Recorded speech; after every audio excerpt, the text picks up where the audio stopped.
mics and we're ready to roll. All right, I will call this Riverside City Council meeting for Thursday, October 19th to order at 6:01 p.m. Madam Clerk, would you please call the roll? Mr. Denny, Here. Mrs. Franklin. Here. Ms. Fry, Mr. Joseph, Yes. Ms. Lovach. Yes. Mr. Maxfield, Yes. Mayor Williams. Move to excuse. Here, Second. we have a motion from Mr. Joseph and a second from Ms. Franklin to excuse. You're out of order. Yeah. With the gavel that you got me, he got me this gavel and I'm using it now effectively. So you motioned to excusing. And April seconded it to excuse Excuse myself from. Ms. Fry. All those in favor signify by saying aye. Aye. Any opposed, say nay. Motion carries. Mr. Manager, are there any additions or corrections to the agenda as presented? No, Mr. Mayor. So move. Second. We have a motion from the deputy mayor and a second from Mr. Joseph to approve the agenda as presented. All those in favor signify by saying aye. Aye. Motion carries. If you please all join us to please rise and pledge allegiance. Pledge allegiance to the flag of the United States of America and to the republic for which it stands, one nation, under God, indivisible, with liberty and justice for all. Thank you. We do have some very special guests with us this evening and very happy to be able to have the family of Ron Coleman with us. We're going to have a proclamation from Mr. Coleman, and I'm certainly going to also invite people on the council like Jesse, who knew Ron much better than maybe I did. I only knew Ron a little bit professionally, and when I worked here several years back, and then obviously through his reputation in the community, which was stellar to say the least. But we're very happy to have his family here. We also have the superintendent of Mad River Schools here. And what I'd love to be able to do is, after the proclamation, invite the family to accept the proclamation and ask anyone up here, especially Jesse, to say a few words of what Ron meant to this community. So I will begin the formal part and then we'll move right along.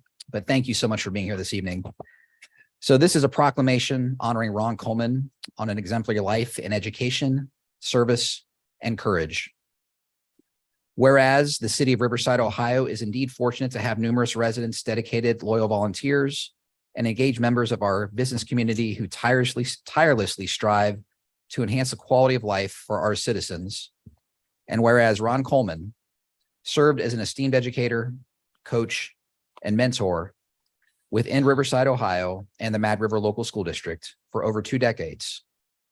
And whereas Ron Coleman made a profound impact on the lives of countless students, both within the classroom, on the field of play, and far beyond, inspiring them with his unwavering passion for competition and his relentless pursuit of excellence. And whereas Ron Coleman saved innumerable lives through his tireless advocacy work, selfless sharing of his story, and remarkable courage in the face of multiple battles with cancer. Now, therefore, I, Peter J. Williams, Mayor of Riverside, Ohio, and the City Council of Riverside, Ohio, do hereby proudly honor the life of Ron Coleman for his remarkable contributions to this community and so many others. We celebrate his legacy that will live on and the impact that he made and the lives that he saved. For there are those who bring a light so great to the world that even after they have gone, the light remains. Signed and under my hand on this day, the 19th of October, 2023. And with us today, we have the family of Ron Coleman. And Jesse, you could please introduce us because you seem to know them a lot better than I do, but please tell us who we have with us today. Ron's wife, Joanne, if you want to maybe stand up and introduce your daughter-in-law and your son. Yeah. Okay, well, we're going to present you with this proclamation. And if you'd like to come up here, we usually get a few photos, but thank you so much for being with us.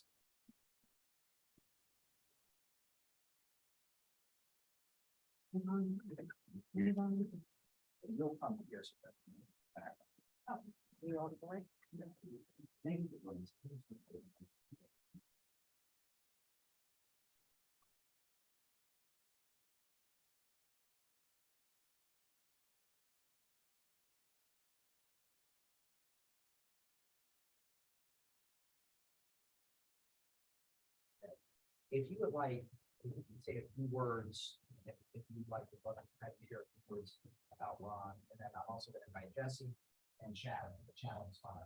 And that's to say a few words about Ron. Here for this. The reason I didn't give his eulogy. I think everyone who knew my husband knew what an incredible man he was. Probably, the most selfless person that I've ever known, beside my dad, who passed away many years ago. Ron loved everything that he did for the children, for the teachers, for athletes, for family, for children, for grandchildren. He was a staunch advocate for health issues. He actually did not die of cancer. He survived 3 cancers, and he did it with a passion and a vigor and, a courage that only very few have. He actually died of other complications brought on by a stroke. And that was very sudden because the day of his stroke, he was in school, teaching, doing what he loved to do best. And came home and was fine, just tired, laid down, and that was the end of it. So I just want to thank the city of Riverside for acknowledging him and the great man that he was. I hope that he'll be sorely missed. I think that he'll be sorely missed. I know I miss him very deeply. There's a void in my life that I'm not sure will ever be filled because his shoes were quite big in size and in stature. So, but I want to thank everyone so much for acknowledging him and for being here tonight for him. I appreciate it. Thank you. Thank you for sharing. And I hate to do this to Chad as well, but Chad, we would love if you could just say a few words on Ron's behalf, if that's okay. I should have asked his wife if it was okay, but it's great to hear a few of these stories. I didn't know. I don't think I need a microphone. I don't know if you can use your voice. So I was 7 when Ron arrived with Ron Dykler and Skip Carter, to coach basketball. I've known Ron for over 20 years. But I would say out of all my memories that I had, my favorite was the fact that during the last 10 years since I've been superintendent, he and I stood in the rotunda, Stebbins High School, every Friday and greeted our students as they came into the building. I always stood on this side because they wanted to see him first. They weren't really interested in me. But man, he just had such an infectious smile. I mean, that smile that he had was lit up a room. And the kids just loved him. They came in. I mean, he knew every single student that came down that hallway. And it was amazing. And he and I just joked around and had a great time. When my wife battled breast cancer, I mean, he was there for me. He shared your book that he wrote, and that was really special for my wife and helpful for her journey. And I mean, he's just one of a kind. And I miss him. I mean, every Friday I stand there and the boy is not next to me. And that's pretty difficult. Because again, I've known him for a long time. So he will be sort of missed. He will be remembered forever. And he's ingrained in the hearts of high school and at local school. So thank you for sharing with us the last few years. It was very special. Thank you, Chad. I'd also ask Jesse, because I know how close Jesse was with Ron, and I think it'd be great if you could just share a few thoughts.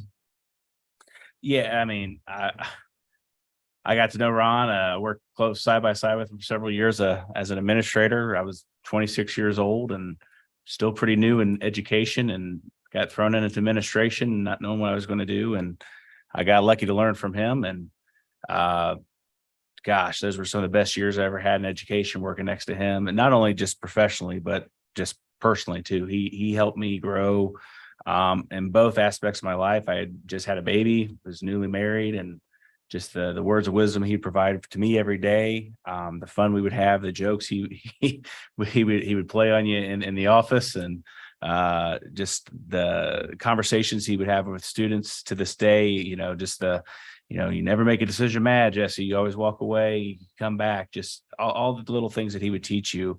Even in this community, you still hear students say, "If it wasn't for Mr. Coleman, I wouldn't have graduated. If it wasn't for Mr. Coleman, I wouldn't be doing what I'm doing." And you hear those stories all the time, and truly understand that he is a pillar of this community. He is a legend that will always be remembered. And if it wasn't for Ron, that there is many lives of students that would not be where they are today because they would not have graduated because of Ron. I'll only say that I had a lot of encounters with him. I love the way he reacted with the young people, and he was always so positive and in giving them advice. I observed him from a distance at times, and then standing next to him at times. He was a pillow of a man, and I was as disappointed as everybody else when his battles were being fought, and followed him on Facebook. And the community is certainly going to miss him. Thank you for sharing. And we certainly thank you for joining us tonight. And typically when we give proclamations, we don't do as much as we've just done. But while having only known Ron from a distance and known his reputation, I thought it was important for us in our opportunity here in our broadcast and in the minutes to be able to tell more of that story that we didn't capture in the proclamation. And I think while we're very fortunate in our specific community to have had Ron in the lives of these young people for 20 plus years, that the immeasurable good that he did for people, especially men, when it comes to their health, and the way he advocated, the way that he brought it to the front of the conversation. And I remember that about him from 15 years ago when I was an employee here, and the Dayton Daily News would have stories about him being so out in front about men's health. And, real men talk about their health, and real men get checked, and real men do it for their family. And the lessons that you can learn from that. And I know that not just Riverside, not just Mad River Schools, but there's people all over the place that benefited from that message. And for that, I'm incredibly thankful. I know everybody up here, everybody in this room has had, unfortunately, a loved one who's had to battle cancer, had to deal with cancer. And in almost every case, there's always a thought, if we would have known a little bit earlier. And the message that Ron championed was for men, especially, to take that seriously. And for that, not only is we grateful in Riverside, but I think anybody who heard that message is grateful. So I'm glad that we could have you tonight, host you, honor Ron, and tell that story. So thank you so much. And thank you, Chad, for making time tonight. It's a tremendous blow to our school district, but we certainly wanted to take this time to honor Ron, and thank you for taking time for us tonight, Chad, and sharing stories, because I know it's not always easy. And I put Jesse on the spot too.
Certainly was a refrain that was heard by many in our community, that, as Jesse said, was it not for Coach Coleman, where would I be?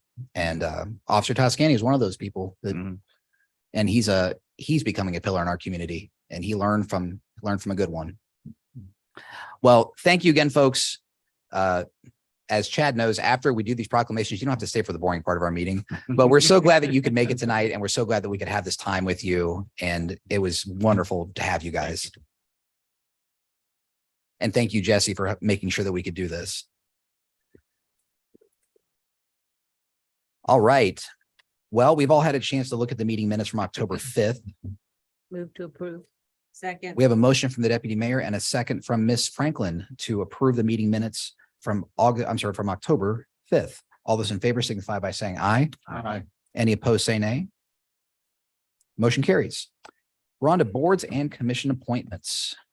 Mr. Manager. And at this time, we would look for a motion to send letters of appointment to Mr. Scott Skipple for Parks and Recreation and to Councilmember Fry for Health and Safety. Motion to. Second. We have a motion from Mr. Maxfield and a second from Mr. Joseph to issue those letters of appointment. Any further discussion? Ms. Fry, will you accept the nomination? I will. All right, since you're here to ask. All those in favor signify by saying aye. Aye. Any opposed, say nay. Motion carries. Thank you. And we will move along. If there's any citizens who join us in council chambers, we're always accepting citizen petitions at our meetings, whether it's for a agenda item or non-agenda item. So you can always turn in those slips in the back to the clerk in the front. Moving right along to department updates, I'll turn it over to the city manager. Thank you, Mr. Mayor. I'll turn it over to Chief Robinson for a police update.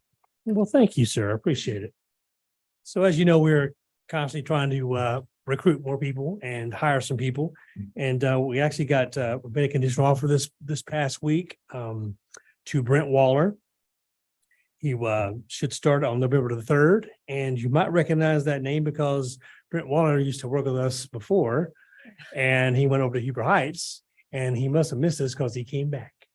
So not so green, those grass pastures over there. I hope he sees this. Where are you? Oh.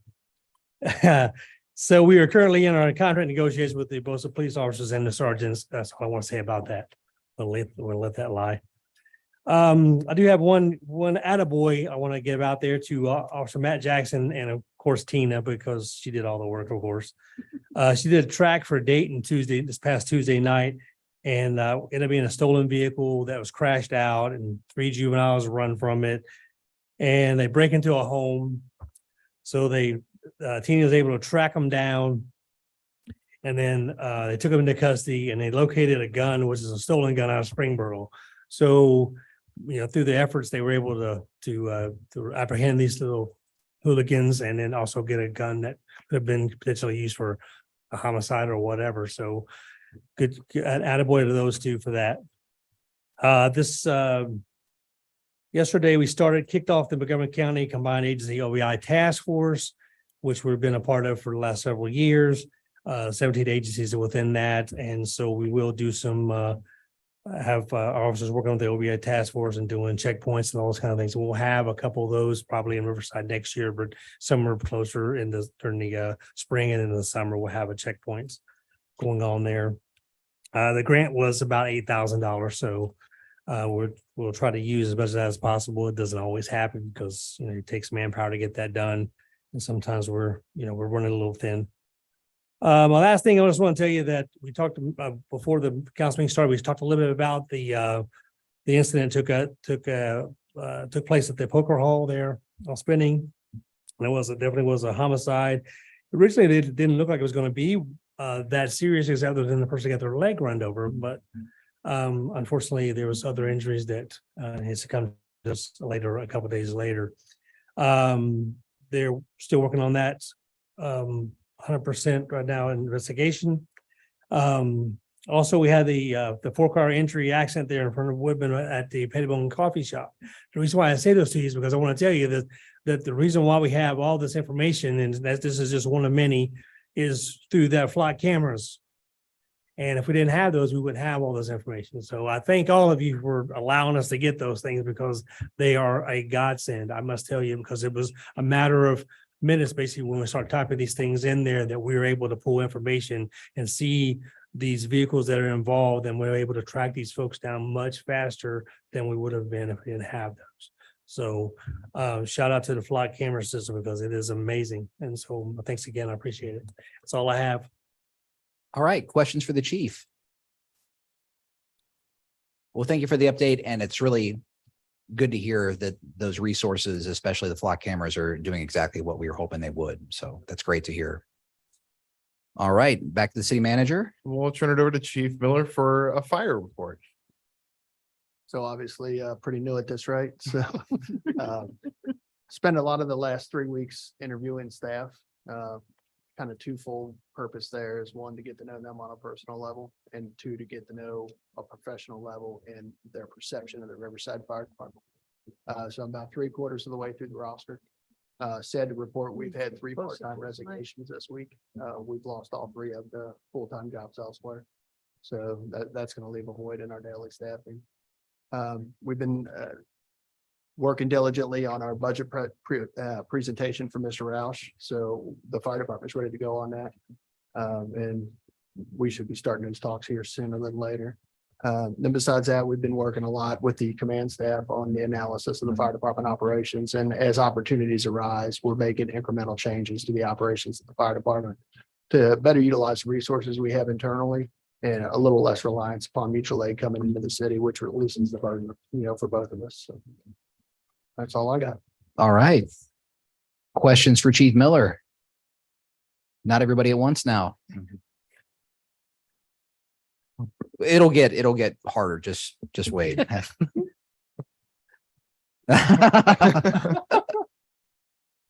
Yeah, just follow Chief Robinson's lead. You'll be fine. Well, thank you. And again, great to have you on board, and really excited for the future here. So thank you, Chief. All right. And to complete our bench on that side of the room for quite a while, the first time in quite a while, we have Miss Bartlett has returned, and I'll turn it over to her for a public service update. I just have a couple things. The application deadline has closed for our maintenance worker positions. We have 3 vacancies. We received 23 applications. Yay. And we've reviewed those and selected 11 to interview. And we're going to start those interviews next week.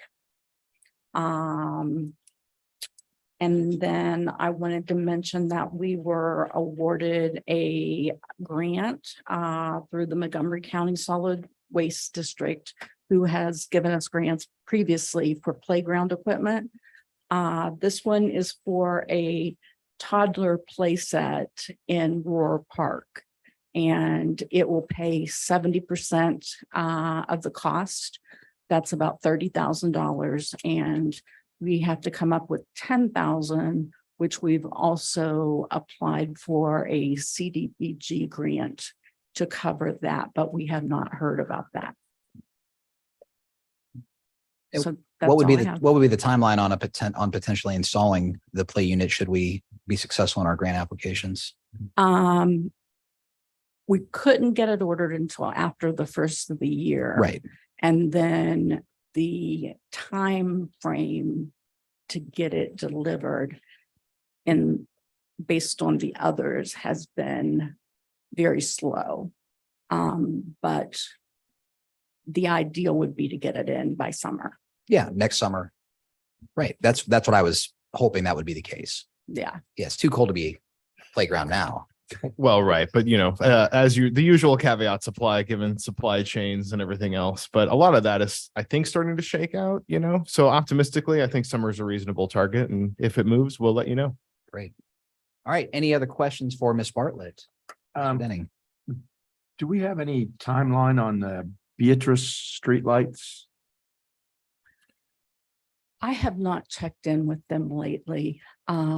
They were doing a inspection of the poles because they're going to put the lights on the existing poles. And I don't know where they stand with doing that inspection, Okay, but Miami Valley Lighting is not very fast. no kidding. But the dark hours are getting longer is my point. So it'd be nice if we got that street lit. It just. My thoughts. No, I think that's a fair point. We can certainly follow up with Miami Valley on that. So. Thank you. Mhm.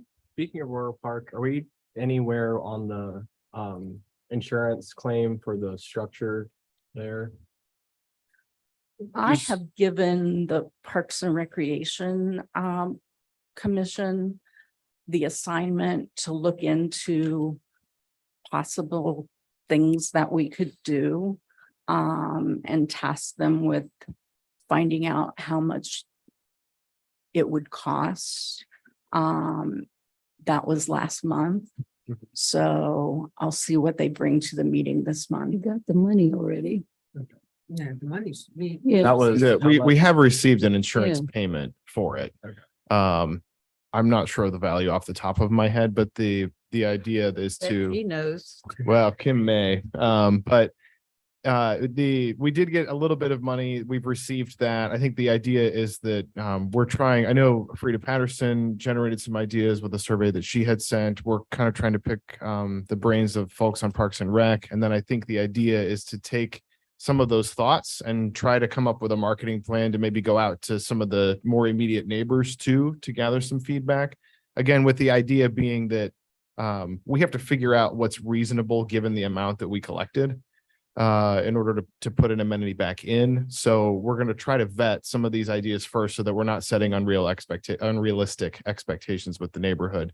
But that's a process that we'll work into our capital planning too. So. Well, and two, I mean, if you find something and it's not something you can afford, something Parks and Recs could look at too is a campaign, where people, buy a brick or whatever to build what you really want to build there.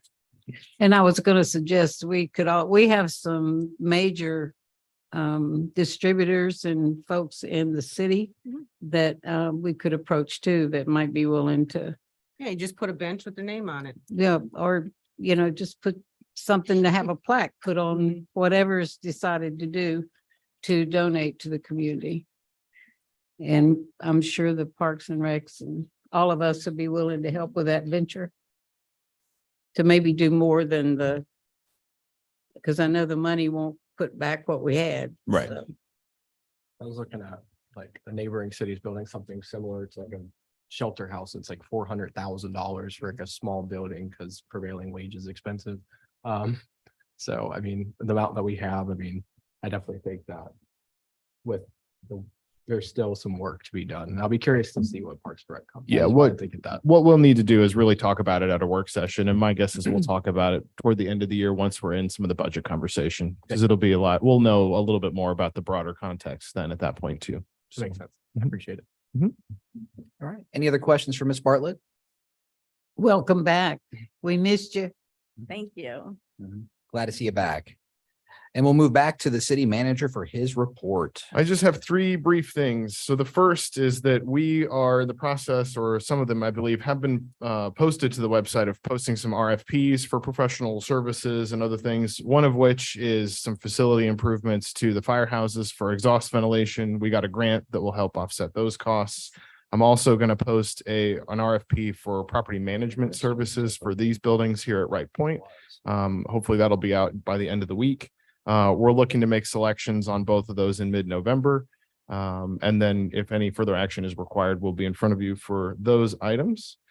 Ms. Baker and I had a great meeting this week also with Bradley Payne. They are our municipal advisors for bonds, debt, related things like that, to kick off a conversation about next steps with Wright Point. We'll get more in the weeds on that as we get into budget, but the long and short of it is the recommendation for the time being is to roll our note again going into next year and then play it by ear with interest rates. Given where interest rates have been and where they're likely to go, we were counseled against trying to take out extended bonds for 10, 20, 30 years. So well, just planting the seed, and we'll follow back on that in a couple of weeks. And the last thing, also budget related, is that Ms. Baker is working very diligently on some accounting and fund cleanup as we get things sort of situated to work with the departments to get things plugged in and have our draft budgets ready so that we can give you a fairly thorough overview for our work session on November 9th. And we're still on track for that. And that's all I have. Questions for the city manager? All right, well, then we'll move right along to any member of the public that wants to comment on the agenda items. Madam Clerk, have we had any requests to speak turned in this evening? We have not. Okay. Well, we always check. We'll move into unfinished business then, of which we have an ordinance that will have its second reading, public hearing, and potential adoption. So we have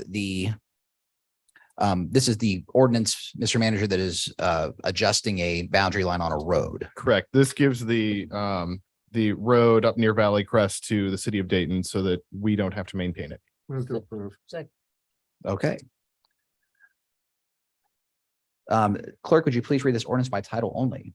Ordinance 230840, an ordinance providing for the adjustment of the boundary line between the city of Riverside, Ohio and the city of Dayton, Ohio, authorizing the execution of an agreement with the city of Dayton, Ohio, and declaring an emergency. I now open the public hearing for ordinance 23-0-840 at 6:32 PM. If there's any members of the public who wish to speak on this, please come to the podium, give your name and address for the record, and please keep your comments to 3 minutes.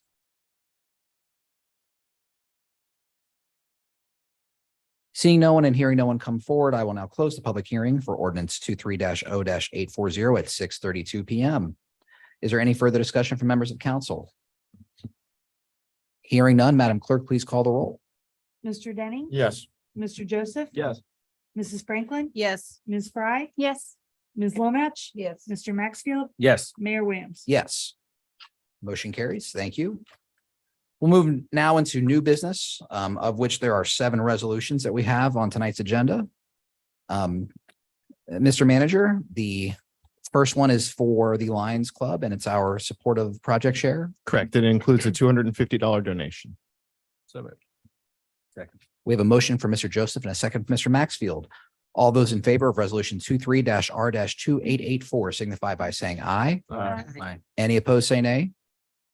Motion carries. And then, Mr. Manager, the next resolution is one of the now and thens that we've talked about in the Yeah, past. it's the housekeeping that just lets us make a payment for maintenance services for the electronic costs in the fire department. Second. We have a motion for Mr. Joseph and a second for Mr. Denning. All those in favor of resolution 23-R-2885 signify by saying aye. Aye. Any opposed, say nay. Motion carries. And next, it looks like we're going to vote on keeping ClearGov. Correct. When we signed up for the beta test on the Clear Plans module, that basically put our amount for all of the services that we're buying through them over the $25,000 threshold. So this again is a housekeeping item that lets me continue to appropriate and keep that contract alive. Motion. Second. We have a motion for Mr. Maxfield and a second for Mr. Joseph. All those in favor of resolution 23-R-2886 signify by saying aye. Aye. Any opposed, say nay. Motion carries. And then pretty basic tax or assessment for the, Correct. It All- gives the county information that they need to make adjustments to the parcel. So moved. Second. we have a motion for Mr. Denning and a second for Mr. Joseph. All those in favor of resolution 23-R-2887 signify by saying aye. Aye. Any opposed, say nay. Motion carries. And next, we have a resolution that will allow us to accept a grant from the source water protection area. Correct. And that involves design services for our building up at 1791 for a sewer system, sewer connection. Second. We have a motion from the deputy mayor and a second from Ms. Franklin. All those in favor of resolution 23-R-2888 signify by saying aye. Aye. Any opposed, say nay. And next, we have a resolution for with some of the roadwork being done at Rensfield from ODOT. Correct. There's a bridge there that has deteriorated and we have to lower the weight limits. And so the new signs will let folks driving heavy trucks know that they probably shouldn't go over that bridge. So moved. Second. We have a motion for Mr. Dang and a second for Mr. Maxfield. All those in favor of resolution 23-R-2889 signify by saying aye. Aye. Any opposed, say nay. And the final resolution, Mr. Manager. The last item allows us to ask the county for evaluations to potentially pursue a replacement levy for the police property tax. Motion. Second. We have a motion from Mr. Maxfield and a second from Ms. Franklin. All those in favor of resolution 23-R-2890 signify by saying aye. Aye. Any opposed, say nay. Motion carries. I'll make housekeeping motion to move to adjust the regularly scheduled meeting time of the November 2nd meeting from 6 o'clock to 6:30 PM to account for the ribbon cutting. So moved. So we have a motion from Mr. Joseph and a second from Ms. Franklin to move the November 2nd meeting start time to 6:30 PM. Got that, Madam Clerk? Got April, and then who seconded? Zach made the Zach. motion. Okay, Yeah. April it made, was my April bad. seconded it. sorry. Got it. To allow us to attend the, Right side. the, I Right. know why. Right, Yeah, I okay. don't have to put I that. mean, it should be in the motion. Well, we're just adjusting the start time. So we have a motion to adjust the start time of November 2nd to 6:30. Any further discussion? All those in favor signify by saying aye. Aye. Any opposed, say nay. Motion carries. Thank you, Mr. Joseph. Madam Clerk, were there any slips turned in for public comment on non-agenda items? There were not. Okay. Well, then we will move right into council member comments. And we will start off with Mr. Maxfield, I have none. Ms. Franklin, I have nothing. Mr. Joseph. April, I know your time here is short. So I don't know how many more of these we're gonna have, but I wanna, as my next door neighbor for the last 2 years, it's been a pleasure working with you and you'll be sorely missed. Thank you. That's all I have. All right. Nothing for me this evening. Deputy Mayor. The Halloween hours, trick or treat hours. Been questions on the media about when it is. It's Halloween night from So 6 to November 8, 1st, 6 to Yep. 8, yes. along with 6 to the. 8. Yes. Yeah. That's a Tuesday this year. Yes, and I'd like to thank the communications manager for, Because we follow the mayors and managers and they Yes. all, yes. Yeah, yes. the mayors and managers, they discussed that time. Yes, they discussed that topic. What, and what group others. is that? So, so how did Katie end up with the information? I know She's that very, very information. good at her job. Yes. So, Chief, will the fire truck be going around this year? That's not candy. Okay, All right. that's very important. Yeah, it's a fun thing. If Yeah. you've never ridden a fire truck, it's fun to do. Well, I didn't get to ride the truck. I rode the vehicle in front, but that was okay because somebody else was in the fire truck. And for the community, we will be recognizing the life of Shirley at our next meeting. At the November 2nd Yeah. meeting. Correct. And we'll be inviting her family. We Yeah. really hope to have members of the community. Thank you for bringing that up. Mhm. We certainly want to we'd be remiss without mentioning that longtime council member and advocate in our city, Shirley Reynolds, passed away a few weeks back, and we want to honor her life, recognize her accomplishments and her service to our community at the November 2nd meeting. And we have reached out to her family, talking to her daughter. And I know that there was many folks in her neighborhood that were very close to her and very appreciative of her service. So we're going to honor that at the November 2nd meeting. And we'll have more, and I'll make sure I talk to Katie, and we'll make sure that we have more information that goes out about that in advance. But thank you for mentioning that. Yeah. Ms. Fry. Nothing tonight. Okay. And Mr. Denning. This Saturday is the Lights On Matinee at the Riverside J.C.'s Haunted House. I believe the police department and fire department will be there with Touch a Truck and whatever. And I believe the K-9 is is that true? She'll be there. Okay. She's At sweeping 3. the house. They do a bite thing. Usually I end up in the suit. That's not always gone well for you in the past. I usually get knocked down. But it's a lot of fun, and the kids, if nothing else, learn not when he says the dog's gonna come get you, stop what you're doing and listen to what the officer says. And then everything will be fine. I'm going to try and read this. This is something completely different. If I can't, I'd appreciate, Brenda, if you would finish for me. My granddaughter wrote this. I cried when I read it because I know how hard it was for her to write. My great grandson is due to be born in February, and we love him already.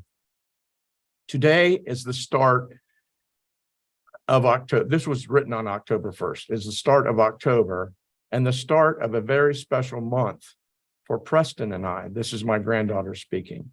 In honor of this special month, we would like to share our story with friends and family. We have had numerous appointments, tests, and consultations done over the past 2 months and thought this month was the perfect time to announce them to friends and family.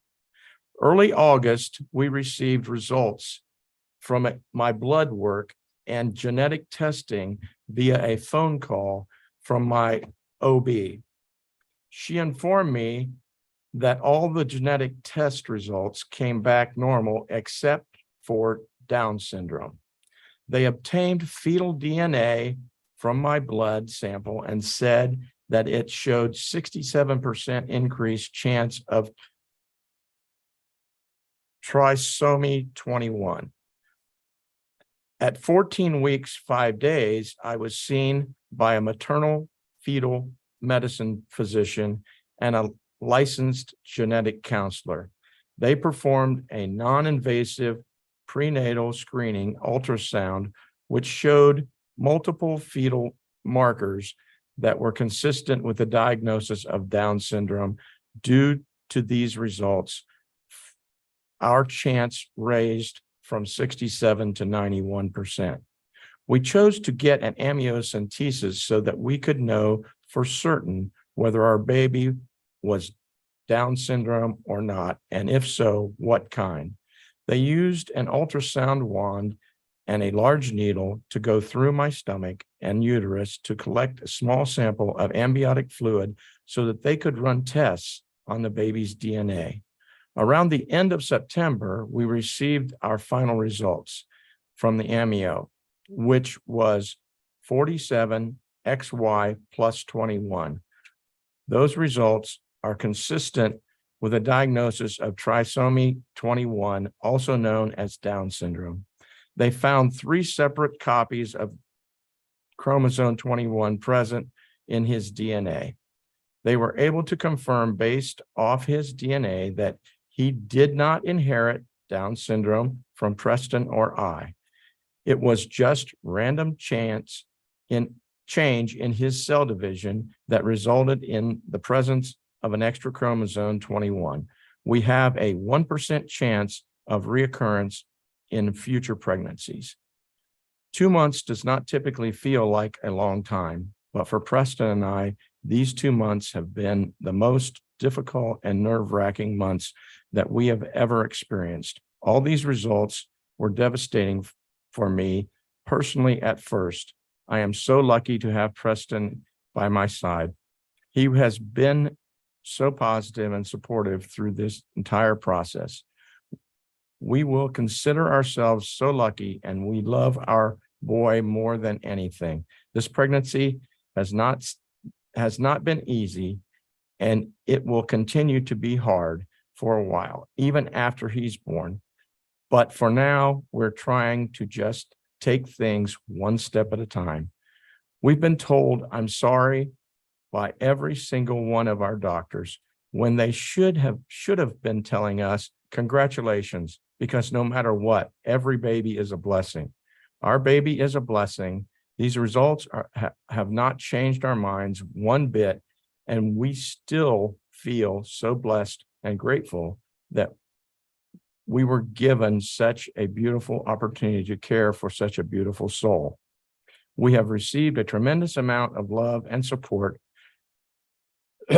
from those already know about his diagnosis and from the Down syndrome community, and we appreciate it more than anything. We love our boy more than anything, and we wanted to share the story of our very first Down syndrome awareness month as parents of a baby diagnosed with the condition. And that's because October is Down syndrome awareness month, and that's why I'm reading this. And my granddaughter is only 20 years old, and for her to work through this, I knew 2 months ago, I knew she knew 2 months ago, but they went through all this process, and I know this was very hard for her. It was hard for me to read it the first time. It wasn't that easy this time, but I want to thank you for indulgence, and remember that this month is Down syndrome awareness month. Thank you, Mike. We certainly appreciate the bravery it takes to do that, and God bless your family. Every child's a blessing. Do we have a I'm okay. motion to adjourn? Second. We have a motion from Mr. Joseph, a second from Ms. Franklin to adjourn at 6:46 PM. All those in favor signify by